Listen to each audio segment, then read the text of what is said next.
Hi everyone, Miss Lingard here again with another book recommendation and the start of a novel that I'm going to read for you as a little bit of an intro to it.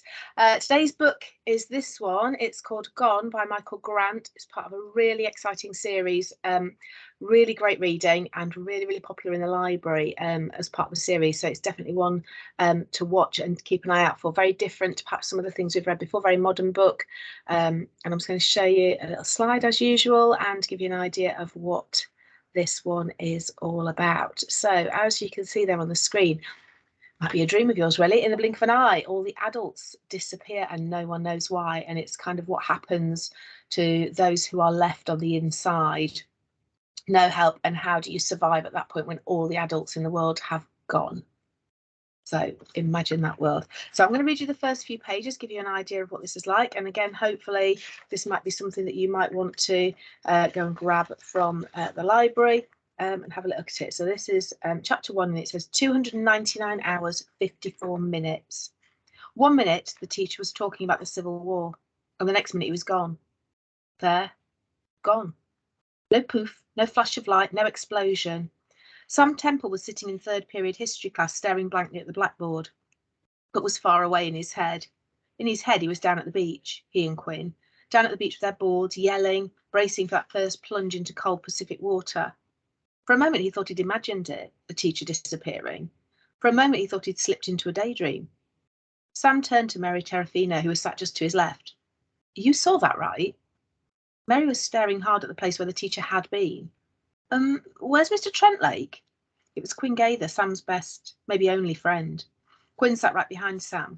The two of them favoured window seats because sometimes if you caught just the right angle, you could actually see a tiny sliver of sparkling water between the school buildings and the homes beyond. He must have left, Mary said, not sounding like she believed it. Adilio, Sam found particularly interesting, said, no man, poof. He did a thing with his fingers that was a pretty good illustration of the concept. Kids were staring at one another, craning their necks this way and that, giggling nervously. No one was scared. No one was crying. The whole thing seemed kind of funny. Mr. Trentlake poofed, said Quinn with a suppressed giggle in his voice. Hey, someone said, where's Josh? Heads turned to look. Was he here today? Yeah, he was here. He was right next to me. Sam recognised the voice. Betty, bouncing Betty. He just, disappeared, Betty said, just like Mr. Trentlake. The door to the hallway opened. Every eye locked onto it. Mr. Trentlake was going to step in, maybe with Josh, and explain how he had pulled off this magic trick, and then get back to talking in his excited, strained voice about the Civil War nobody cared about. But it wasn't Mr. Trentlake. It was Astrid Ellison, known as Astrid the Genius, because she was a genius. Astrid was in all the AP classes the school had. In some subjects, she was taking online courses from the university. Astrid had shoulder-length blonde hair and liked to wear starched white short-sleeved blouses that never failed to catch Sam's eye. Astrid was out of his league. Sam knew that, but there was no law against thinking about her. Where's your teacher? Astrid asked. There was a collective shrug. He poofed, Quinn said, like maybe it was funny. Isn't he out in the hallway? Mary asked. Astrid shook her head. Something weird is happening. My math study group, there were just 3 of us, plus the teacher. They all just disappeared. What? Sam said. Astrid looked right at him. He couldn't look away like he normally would because her gaze wasn't challenging, sceptical like it usually was. It was scared. Her normally sharp, discerning blue eyes were wide, with way too much white showing.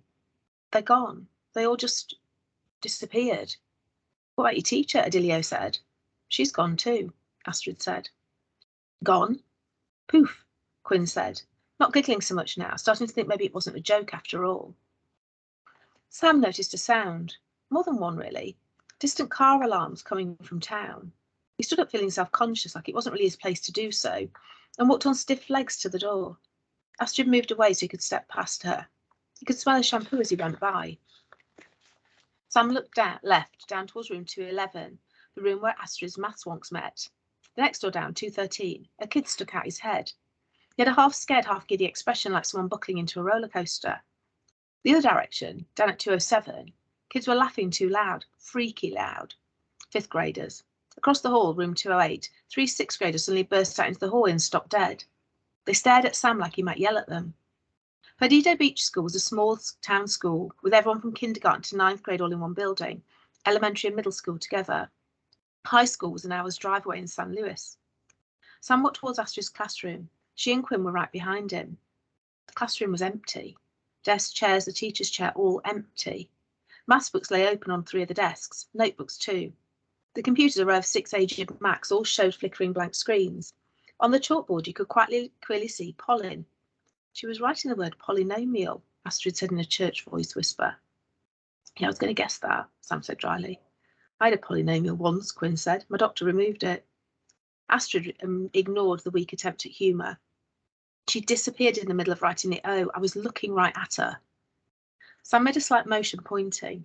A piece of chalk lay on the floor right where it would have fallen if someone were writing the word polynomial, whatever that meant, and had disappeared before rounding off the O. This is not normal, Quinn said. Quinn was taller than Sam, stronger than Sam, at least as good a surfer. But Quinn, with his half-crazy, half-smiling tendency to dress in what could only be called a costume, today it was baggy shorts, army surplus dessert boots, a pink golf shirt and a grey fedora he'd found in his grandfather's attic, put out a weird guy vibe that alienated some and scared others.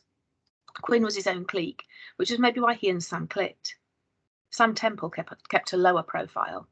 He stuck to jeans and understated t-shirts, nothing that drew attention to himself. He'd spent most of his life in Perdido Beach, attending this school, and everyone knew who he was, but few people were quite sure what he was. He was a surfer who didn't hang out with surfers. He was bright, but not a brain.